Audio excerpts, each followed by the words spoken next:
É tempo de mudança. Entenda e vença o medo de mudar. Esse livro, ele tá com capa nova, mas ele tem várias edições já, que foi editado pela outra editora e agora eu tô fazendo uma edição independente. Eu queria falar hoje um pouquinho, é um dos temas, né, dentro do livro É Tempo de Mudança, que é o incoerente medo do novo. Gente, vamos parar para pensar uma coisa aqui importante. Você tem medo do novo? Você tem medo do amanhã? Você tem medo do daqui a pouco? Se a gente parar para pensar como isso é incoerente, né? É isso que eu gostaria de fazer algumas reflexões aqui sobre esse capítulo desse livro. Nós, às vezes, estamos numa determinada condição de vida e que não é lá muito satisfatória. E aí a gente até arquiteta alguns planos de mudança, mas na realidade a gente empaca. A gente tem medo de mudar, a gente tem divagações do tipo, nossa, e aí como será? E se for difícil? E se não der certo? Então, eu gostaria de falar um pouquinho aqui sobre o processo de resistência à mudança. É muito interessante, gente, eu trabalho com pessoas há 46 anos, eu já lidei com todos os tipos de problema comportamentais, emocionais, familiares, casais, enfim. Trabalhei muito com família, trabalho com casais e vejo a insatisfação das pessoas, né, individualmente, inclusive. E elas, às vezes, querem mudar tanto, mas tem uma resistência interessante que eu chamo de incoerente medo do novo. Eu vou dar alguns exemplos aqui, que eu até menciono no livro.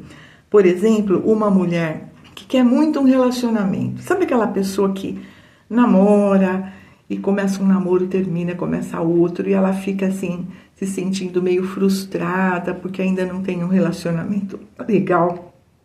E eu sempre falo, gente, será que você não está resistente a essa ideia? E a pessoa não entende o que eu quero dizer. Então tem uma pergunta que eu acho muito importante, que a gente pode se fazer, que é o seguinte: qual é a parte ruim daquilo que eu mais quero? Pode parecer besta, mas não é não, tá? Quando você responde essa pergunta, quando você detecta qual a parte ruim daquilo que você mais quer conseguir, você começa a trabalhar nessa resistência. Então a pessoa, a mulher, quer um relacionamento legal. Ela quer achar um parceiro, ela quer casar, enfim. Mas no fundo, qual a parte ruim de encontrar um relacionamento, de estar num relacionamento estável? Aí normalmente elas me falam, tem tanta coisa ruim, né? Perder a liberdade, esse negócio de ter que ficar falando, dando satisfação, onde vai, o que vai fazer, esse negócio de ter que ser uma boa esposa, de ter que ser uma boa mãe. Olha que interessante, a pessoa quer um relacionamento, mas ela está pensando na parte ruim da história. Um outro exemplo, o doente quer sarar de um quadro de doença. Gente, parece esquisito, mas tem muita gente que não quer sarar, não. Por quê? Porque ficar doente é legal. E aqui eu vou embutir um itemzinho que é a hipocondria. Tem pessoas que têm um medo muito grande de ficar doente e se envolvem, se identificam com todas as doenças. Por quê, hein? Porque elas precisam ficar doentes. É incoerente pra chuchu, mas é verdade. Por quê? Porque quando elas estão doentes, com algum sintoma, com alguma dúvida, elas recebem atenção. São pessoas que às vezes vêm de uma educação muito repressora, muito opressora também, onde a pessoa entendeu que ela não podia falhar. Não. Mas, se ela ficasse doente é um negócio que aparece, sim, não é que a gente falou, acontece. Ela ganhava toda a atenção e cuidados do mundo. Sabe aquela mãe extremamente exigente com a criança, com o adolescente que fala, você tem que fazer, você tem que tirar nota alta, você tem que dar conta, blá, blá, blá, blá. E de repente a pessoa pega uma puta gripe né? Quase uma pneumonia. Nossa, ela fica de cama e a mãe fica lá do lado, medindo a febre de hora em hora e colocando a mão na testa e dando chazinho e dando remedinho. Quer coisa mais legal? Receber toda essa atenção? Então, gente, o hipocondríaco, por incrível que pareça, ele precisa de atenção. Ele é um dependente emocional, na maioria das vezes. E ele só se permite, na realidade, receber atenção quando ele tem um problema, quando ele está doente. Então, sabe essa reclamação? Nossa, hoje eu não estou bem. Eu fui na igreja e tinha tanta gente lá, sabe? Essa onda de gripe, o tempo que muda grandiosamente. Sei, eu tô com uma dor de cabeça, ai, dor no corpo. Aí a pessoa, a família, fala, não, sabe? Toma um analgésico, aqui um anti-inflamatório, deita, vai descansar um pouquinho. E a pessoa vai. Aí ela fala, ai, mas eu tô tão preocupada, sabe, tem uma dorzinha aqui do lado, será que não é alguma coisa grave? E ela fica ali, batendo na tecla, e todo mundo vai lá e pergunta, você melhorou?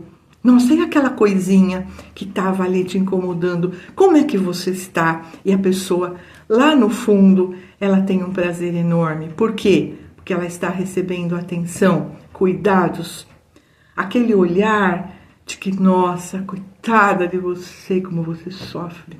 Que pena que eu tenho de você. Isso é atenção, gente. E a pessoa, o dependente emocional, ele vai pagar para receber atenção. É tão importante que a pessoa um dia perceba isso.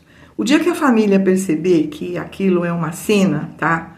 Que ninguém pode ficar 24 horas por dia durante 20 anos mal, porque se houvesse alguma doença grave, todo mundo ia saber, já teria aparecido de verdade, né? Um quadro real e teria sido cuidado, ou não, se fosse bastante grave. Então, quando a família percebe isso, a família tem que retirar a atenção. Eu já trabalhei com pessoas devidamente afastadas do trabalho por quadro de depressão, vieram para terapia, tomaram remédio, estavam bem, melhoraram, entenderam o quadro. Mas quando estava terminando aquele prazo, nossa, passou 4 meses, eu vou ter que voltar para trabalhar, recaiu. Por quê? Porque a pessoa começou a entrar num processo de autopressão, de negatividade, de catastrofismo. Nossa, como vai ser? Ah, eu acho que vai ser terrível, eu acho que vai ser pesado demais. E aquele drama, o que aconteceu? Voltamos a nos sentir mal. Teve uma cliente, gente, um quadro, ela ficou esticando a história, não melhorava, piorava, melhorava, piorava. Quase 1 ano e meio nós ficamos trabalhando essa pessoa, até que um dia eu chamei a família inteira e falei bem claramente, ela não quer melhorar, tá? Ou vocês param de dar atenção para ela e jogam a responsabilidade, ou ela não vai melhorar. Batata. Quando a família percebeu isso, ela respirou fundo, se recompôs e disse, eu vou voltar a trabalhar. E voltou. Ela trabalhava no Banco do Brasil, essa pessoa. E voltou. Gente, olha que coisa impressionante. O que é a cabeça, o que é o delírio comportamental, o que é uma dependência emocional. E a família não pode reforçar. Gente, um pouco de atenção, cuidado é lógico, mas sejamos realistas. Não pode cuidar bem demais, mimar demais, principalmente esse tipo de pessoa. Ou dependente, ou hipocondríaco, ou aquela pessoa que não confia nela, que quer sempre alguém do lado dizendo, não, relaxa, vai dar certo, Deus ama você, confia. E por mais que a gente fale isso, a pessoa não melhora. Ela pega aquilo na hora, se recompõe, daí a meia hora ela volta a querer receber o colinho, a atenção. É um nenê, né? E a gente precisa perceber, gente, para não reforçarmos esse tipo de quadro, coloca essa pessoa em terapia, sabe? Dá um livrinho para ela, É Tempo de Mudança, o Medo, Fobias e Pânico, o Relacionamentos Positivos, onde eu falo muito sobre a dependência emocional, para que ela comece a perceber e busque ajuda. Precisa buscar ajuda. Eu não estou falando que sozinha a pessoa vai resolver, não. Mas ela precisa buscar ajuda de uma boa psicoterapia. Certo? Voltando aqui no nosso tema, tem aquele obeso também, né? Que quer emagrecer, mas, sabe, emagrecer dá trabalho, né? Aí eu pergunto, bom, qual a parte mais terrível de querer emagrecer? A pessoa para e fala, sei não, hein? Eu vou ficar tão bonita. Como é que eu vou lidar com os assédios? Sou casada, sabe? Vai ficar difícil esse negócio de ficar lidando com assédio. Pensa eu na academia, com aquele corpinho, lidando com os assédios do pessoal lá. Nossa, é complicado, hein? Eu não sei, eu acho melhor continuar gordinha, hein? Além do mais, ficar sem comer aquelas coisas que a gente gosta, é tão ruim. Gente, percebeu? A pessoa fica pensando na parte chata de tudo, né? Essa resistência, ela é muito interessante, né? Às vezes também nos relacionamentos difíceis. Relacionamento tá ruim, a pessoa sofre. Mas aí ela fala, trocar o certo pelo duvidoso, o ruim com ele, pior sem ele. Vou ficar sozinha. Pronto. E aí ela não vai. Então olha como é interessante a gente trabalhar essa resistência em cima de uma coisa muito mega importante, que é o seguinte: quantos dias novos você acha que você viveu na sua vida? Multiplica a sua idade por 365 e você vai saber. Aí você achava, não, mas não eram dias novos. Claro que eram. Quantos imprevistos você lidou até hoje na sua vida? Sabe, imprevistos de todos os tipos? Aquele susto que você levou, sabe? Aquele escorregão, sabe, que eu tô dando risada que eu morava numa rua em São Caetano, na minha adolescência. Ela era um declive assim bastante acentuado e tinha uns obstáculos na calçada e as pessoas tropeçavam ali.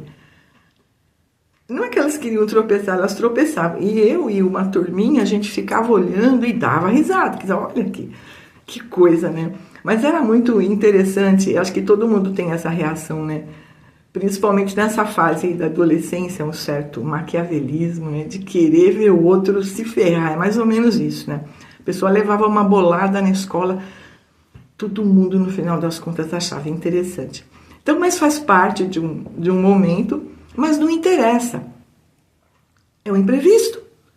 Gente, eu poderia dizer que eu passei por vários imprevistos, com perigo seríssimo de vida, inclusive, e estou aqui.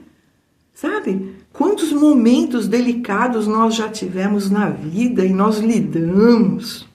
Seja porque a gente tem, eu acredito muito nisso, uma proteção grandiosa, uma orientação também dos guias espirituais, do nosso anjo guardião. Eu acredito nisso, tá? Não acho que eles vão fazer nossa parte nunca, vamos deixar isso bem claro, mas eu acredito na proteção, sim. Quando não é o momento, não é o momento. Eu poderia ter morrido várias vezes e não era o momento. Na hora H, aconteceu alguma coisa, eu percebi, alguém gritou e estou aqui. Por quê? Porque não era o momento mesmo, embora tenha sido situações bastante difíceis, bastante sérias. Então veja que interessante, né? Quantas dificuldades, imprevistos você já lidou até agora? E você lidou. Então, quando você parar para pensar nisso, você vai perceber que você tem a capacidade de lidar com o novo. Então, essa decisão de ir para o novo, de realmente ir atrás do que você quer, de realmente conseguir aquilo que você mais anseia, depende do que, gente? De decisão. Eu quero, por que eu quero? Vamos pensar no bom, no melhor, na meta. Não nas dificuldades em atingir a meta. Não vou. Percebe? Então, essa consciência de que eu estou indo para algo melhor, a consciência de que a situação atual pode ser mega habitual, Eu conheço pra chuchu essa situação, mas eu preciso ter a consciência de que ela é ruim, ela é chata, ela tem as suas chatices, as suas dificuldades, a sua parte negativa como essa, né? De querer chamar atenção em cima de qualquer doença, de se sentir vítima. Não seria melhor crescer, ser autossuficiente, mais fortinho? Seria bom, né? Então veja, quando a gente toma essa consciência do bem, da meta que eu quero atingir, eu vou. Então aí nós vamos confiar na nossa natureza. É o que eu chamo de confiança na nossa natureza atualizadora. Desde quando você estava sendo formatado dentro da barriga da mamãe, você já tinha uma natureza mandando em tudo aí, controlando todo o processo. Olha que legal, a gente não nasceu na hora errada, a gente não nasceu numa conjuntura astral, por acaso, não, você nasceu na hora que a tua natureza decidiu que era o momento. Eu tenho uma filha prematura e tenho um filho que demorou mais tempo do que o normal para nascer. Olha que legal, eles têm 1 ano de diferença. Olha a natureza diferente em cada um, né? Então essa natureza atualizadora, ela decide quando a gente está pronto para falar, para andar, para aprender as coisas e viver o dia a dia como nós já vivemos. Então, quando você presta atenção nisso, você se torna mais autoconfiante. Você se torna capaz de enfrentar a mudança na sua vida, seja ela qual for, porque a sua natureza atualizadora está aí presente.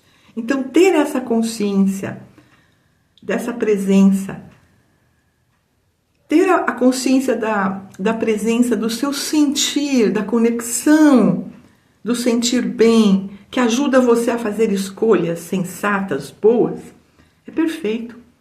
Se você se basear nisso, já está bom demais para que você saia desse processo de resistência e consiga realizar as coisas que você quer. Espero que você tenha entendido, que você dê o seu like aí, que você curta esse vídeo, se inscreva no canal se ainda não tiver se inscrito. Tenha os meus livros, 10 livros escritos, que você facilmente encontra a descrição deles no Livros Lourdes Possato no Google, no nosso blog, Lourdes Possato Blog.